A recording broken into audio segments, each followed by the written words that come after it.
Number 1. Margaret Fox was allegedly kidnapped by individuals unknown from Burlington, New Jersey on June 24, 1974.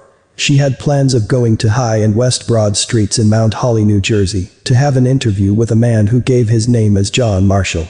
One of her brothers accompanied her to the bus and watched as she got on the bus alone.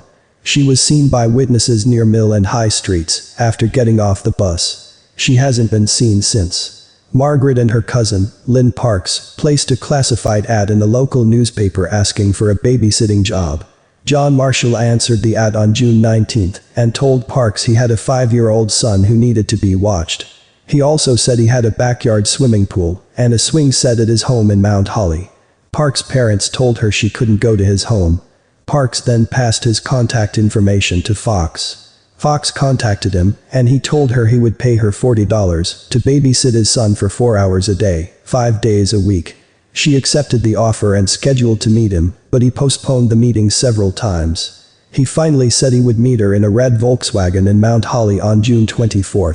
The phone number he gave her to call him was later traced to a public phone booth at a supermarket in Lumberton, New Jersey.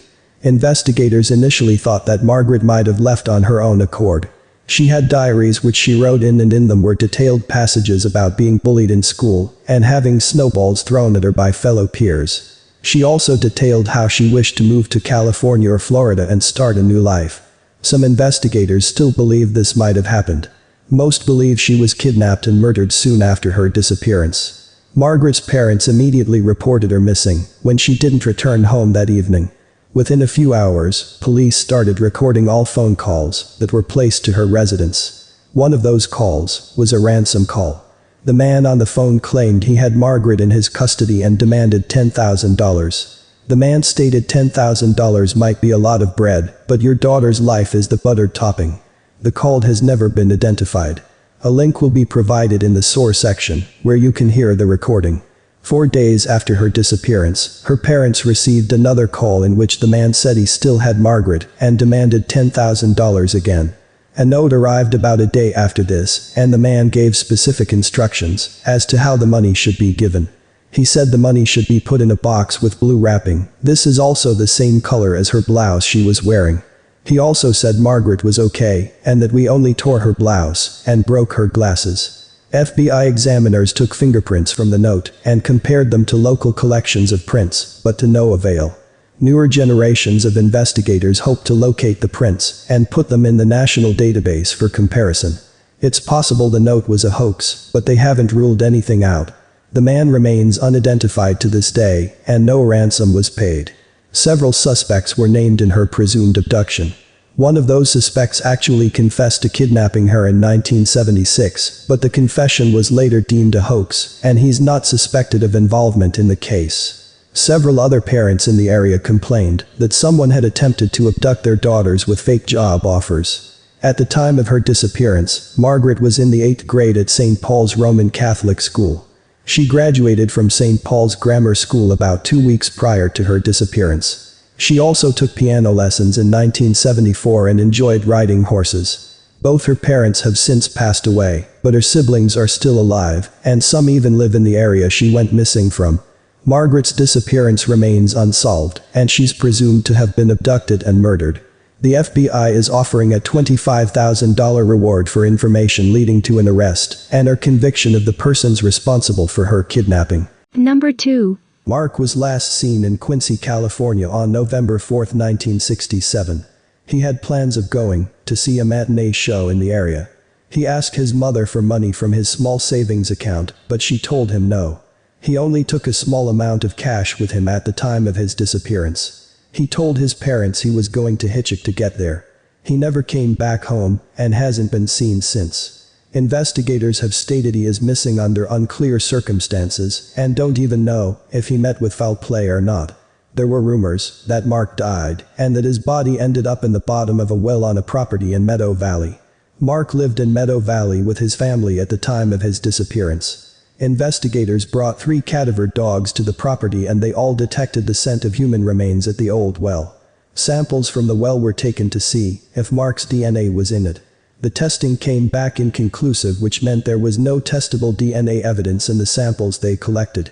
It's unclear if anything else has come of this lead rumor, but Mark's body has not been found. At the time of his disappearance, Mark was described as having a pleasant personality and was easygoing with a good sense of humor. He was even put down as a possible patrol in a Boy Scouts patrol group around the time of his disappearance. He's also described as being shy and was reportedly having trouble with his schoolwork.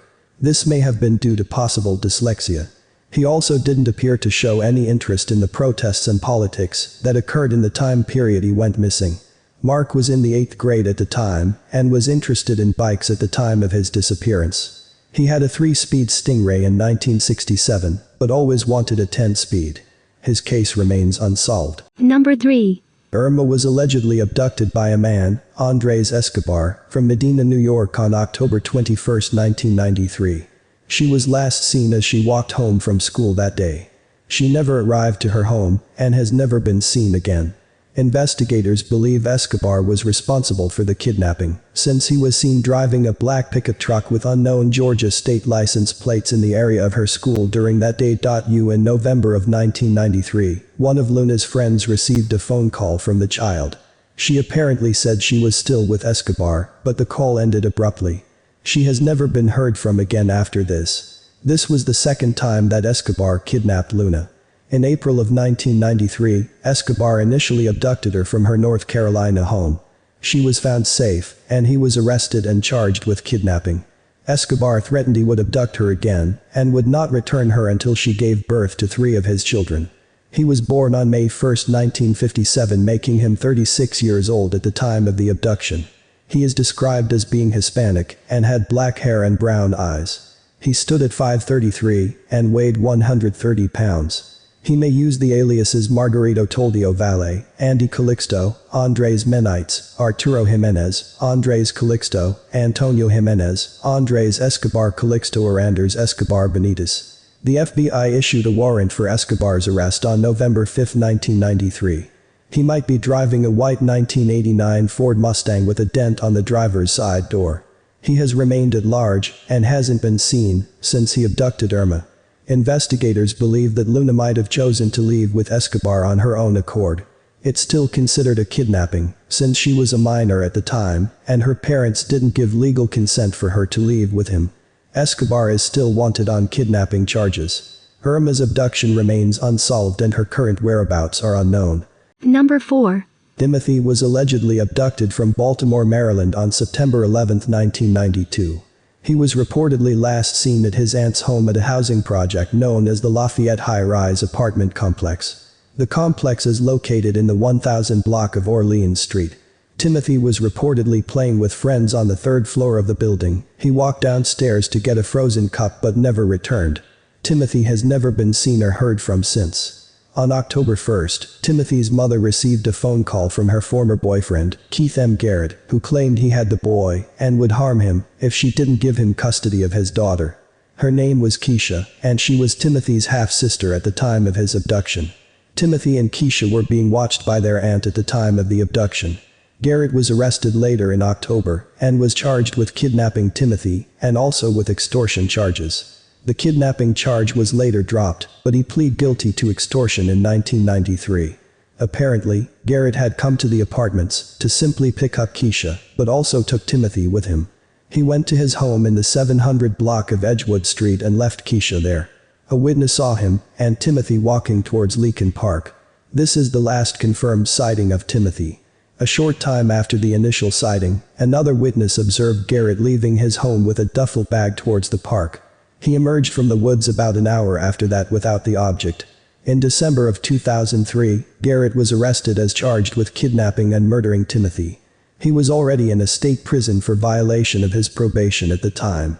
There was a large amount of evidence which proves he likely caused the boy's death and was involved in his disappearance. The witness statements along with a confession are among these pieces of evidence. An inmate who was incarcerated with Garrett told investigators that he confessed to his murder.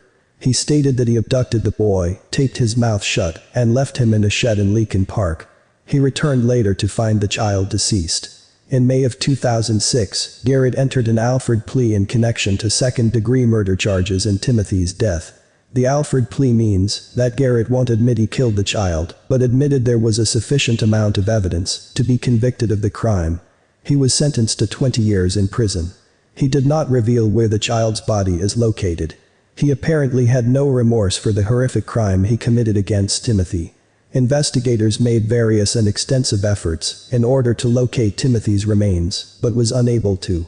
His mother, Anne Green, hopes he may reveal where her son is buried, so she can give him a proper funeral. She held a memorial service for him after the conviction. Timothy has never been located, but foul play is suspected. The investigation into his disappearance was closed in 2010. Number 5. Wendy was last seen at her home in Marion, Indiana on June 4, 1987. Her sister and parents left the home since her sister was driving them part way to the airport. They were going on a business trip at the time. Wendy voluntarily chose to stay home, and when her sister returned at 5 p.m., Wendy was gone.